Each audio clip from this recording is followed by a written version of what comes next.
Hello everyone, this is God and Sinner with Matthew. You know, we've been in the book of Daniel the last month. This may or may not be the last lesson out of Daniel, I'm not sure.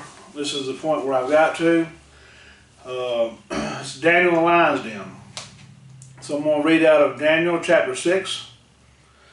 It pleased Darius to set over the kingdom 120 stirrups to be over the whole kingdom, and over these 3 governors, of whom Daniel was one, that the stirrups might give account to them, so that the king would suffer no loss. Then this Daniel distinguished himself above the governors and the stirrups, because an excellent spirit was with him, was in him. And the king gave thought to set him over the whole realm. So the governors and the stirrups sought to find some charge against Daniel concerning the kingdom, but they could find no charge or fault, because he was faithful, nor there any error or fault found in him. Then these men said, "We shall find any charge against Daniel unless we find it against him concerning the law of God." So I'm going through something very similar to this. I really can't discuss exactly the situation, but there is people probing and trying to just come up with stuff to find fault in me, when really I'm doing the best I can do, and I'm doing I feel like a really good job, you know. But there's people coming up from around trying to find his accusations against me, because they just don't like how I have been doing a good job. And this is what's going on with Daniel right here. So I'm actually seeing some similarities in what I'm going through right now versus what Daniel's going through here. So I'm going to go to verse 6 now. So these governors, these stirrups, thronged before the king and said thus to him, "King Darius, live forever. And the governors of the kingdom, and the administrators and the stirrups, and the counselors and advisors have consulted together to establish a royal statute that make a firm decree. And whomever petitions any god or man for 30 days, except you, O king, shall be cast to the den of the lions. Now, O king, established the decree and signed the writing, so that it cannot be changed according to the law of the Medes and Persians, which does not alter. Therefore the king Darius signed the written decree." So now they knew that Daniel was been doing a good job, because they'd promoted him to, or the king was trying to promote him to be in charge of all these guys.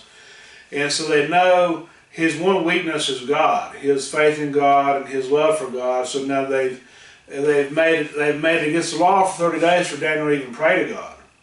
You know, so they can, if he gets caught praying, they can throw him in the lion's den. You know, so we're going to keep reading a little bit. Now then Daniel knew that writing was signed. He went home, and in his upper room, with his windows open toward Jerusalem, he knelt down on his knees 3 times a day and prayed and gave thanks to God, thanks before his God, as was his custom since his early days. Then these men assembled and found Daniel praying and made supplication before his God. And they went before the king and spoke concerning the king's decree. "Have you not signed a decree that every man who petitions any god, man, within 30 days except you, O king, shall be cast into the den of lions?" The king answered and said, "The thing is true according to the law of the Medes and Persians, which does not alter." So now these guys has made up this rule, and I feel like that I'm in a very similar instance, because there was a rule that got sort of made up just out of the blue, that I was supposed, you know, that Matthew was supposed to do this, and it wasn't ever established in the beginning, but it got thrown in the mix to where all of a sudden now this is a rule, and I'm being picked and probed and prodded just like Daniel is here. You know, and all I've been doing is praying to God and doing what I'm supposed to be doing. You know, so that's what Daniel's doing. Daniel's praying to God and doing what he's supposed to be doing, but these guys have made up some kind of little wicked thing at the thing to get him out of power. That's what I feel like is going on in my life right now. This exact little storm that Daniel's going through is what's going on in my life right now. So I'm going to verse 13. So they answered and said before the king, that Daniel, who is one of the captives from Judea, does not show due regard for you, O king, for the decree that you have signed, but makes his petitions 3 times a day. And the king, when he heard these, was greatly displeased with himself, and set his heart on Daniel to deliver him. And he labored till the going dawn of the sun to deliver him. Then these men approached the king and said to the king, King, O king, you know the law of the Medes and Persians, that decree or statute which the king establishes may be changed. So the king gave the command, and they brought Daniel and cast him into the den of lions. But the king spoke, saying to Daniel, Your God, whom you serve continually, he will deliver you. Then a stone was brought and laid on the mouth of the den, and the king sealed it with his own signet ring and with the signet of the Lord's, that the purpose concerning Daniel might not be changed. So I feel like I've been thrown into the lion's den myself. I mean, I really can't speak on everything that's going on, but I can just allude to stuff. I've been thrown to the lions for no good reason, really, other than like some hateful people and some deceitful people and some manipulative, lying people, you know, that's just making up whatever they can make up to throw me into the lion's den because of their hate for me. There's just a few people, and there's just only 3 people here, so I feel like there's 3 people that's causing my demise right now. But you know what? God's going to deliver me from this den, just like he's fixing to do Daniel. You're going to see what happens to people that try to do this to Daniel. It all comes out in the end. It's all going to come out in the end, one way or another, because I do work for God, and I do love God, and I do pray to God, and I do trust God that whatever storm He has got me in right now, that He's going to deliver me from. Now, it may not be the exact what I was planning or the time frame I was expecting it to happen, but God is going to make these things happen, because there's no coincidence that I'm going through this exact same scenario that Daniel's in. This is where I'm at right now, because I wanted to jump over the verse. I wanted to jump over the writing on the wall last week and just go straight to this. I wasn't even going to do the writing on the wall. I was going to go straight to this one, but I was like, you know what? God wants me to do the writing on the wall, and you know, I'm not exactly in the lion's den yet, but I mean, I sort of am, but I got 1 foot in, 1 foot out. Now I'm directly in the lion's den. So I'm exactly where I need to be as far as where God wants me at today. So I'm going to go to verse 18. Now the king went to his place and spent the night fasting, and no musicians were brought before him. Also his sleep went from him. Then the king arose very early in the morning and went in haste to the den of lions. And when he came to the den, he cried out, lamenting voice, to Daniel. The king spoke, saying to Daniel, Daniel, servant of the living God, has your God, whom you serve continually, been able to deliver you from the lions? So he's asking, he's screaming for, asking if Daniel's still alive, because like, nobody'd be alive right now if Daniel wouldn't be alive right now if it was not for God. God saved Meshach, Shadrach, and Abednego in the chapters before from a fiery furnace. You know, I was going through a fiery furnace at that point. It's everything that this is going through, that this book is talking about, I've been going through in real life, real time. So, we're going to go to verse 21.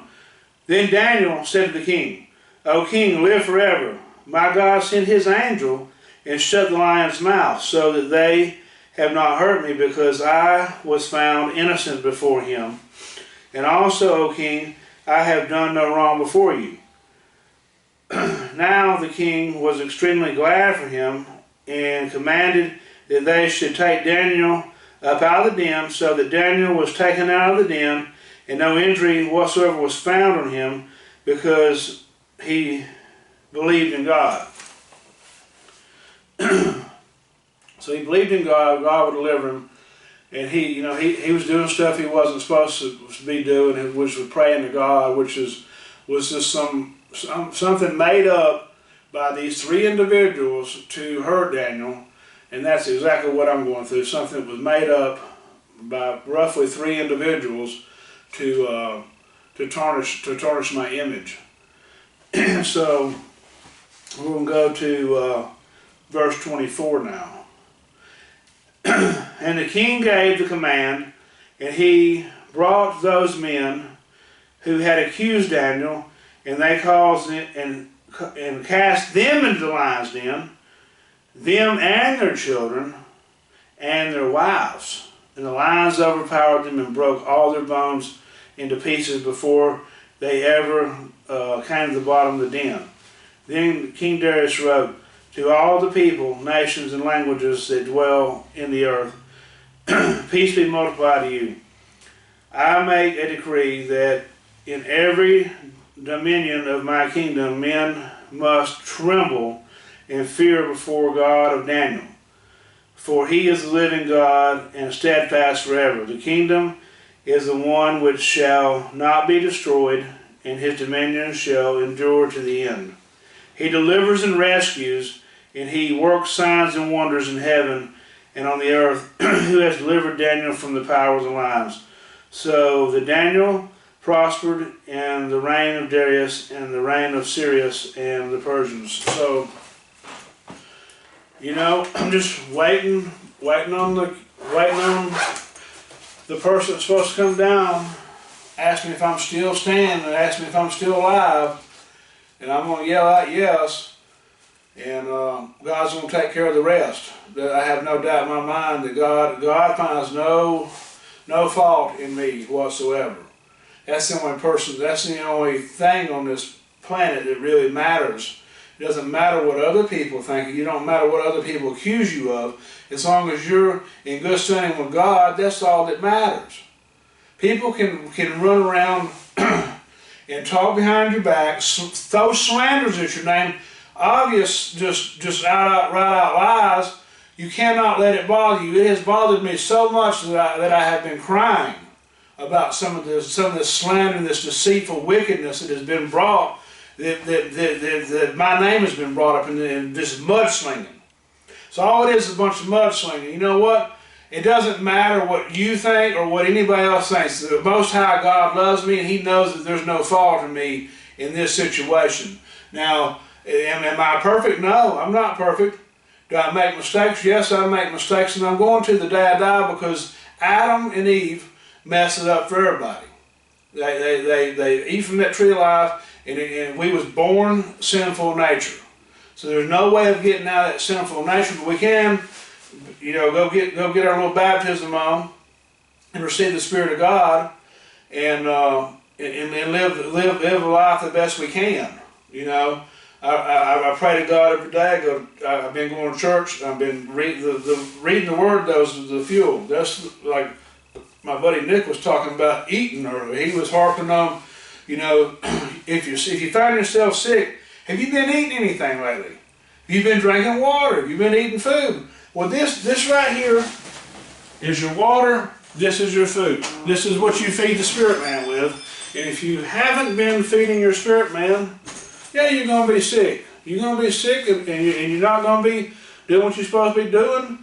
And it's not a good place to find yourself. Because I struggle with reading. That's why I read so much when I do this, because I know some people that's the only reading they get for the entire week. And it's better to have a little bit of something than no word at all in you. So that's why I do it that way. And I'm right now. I am in the lion's den. God's going to deliver me one way or another. I have faith that I'm going to come out the other side without one line tooth mark on me. You know, people can say all they want to say, but they're the ones that's going to be devoured by the lion in the end, not me. And I'm coming to the conclusion. So, if you like what you've seen, you know, I've got this other show. I've got three other shows. This is God in the Center. I have the Cooking with Matthew. And I have Real Talk, and I have the Morning Star on there. That he's going to be making more appearances. I'm going to try to make it to where I'm not the only one on that show anymore. Eventually, maybe I could get somebody in on this one. I don't really know yet how that would work, but I think it probably could. I had my buddy Pete call a while ago, and he was concerned. He had a dream. And it's so weird because I'm in the book of Daniel where there's a bunch of dreams been going on. And so Pete, he called me about a dream. I'm not going to go into detail what the dream was, but it was about me and him. And so there's something about that dream I need to try to figure out, because it's got to be something to do with God. Because me and him both, that's basically all we talk about. When we call and talk to each other, it's all about God. You know, he's really spiritual. I'm really spiritual.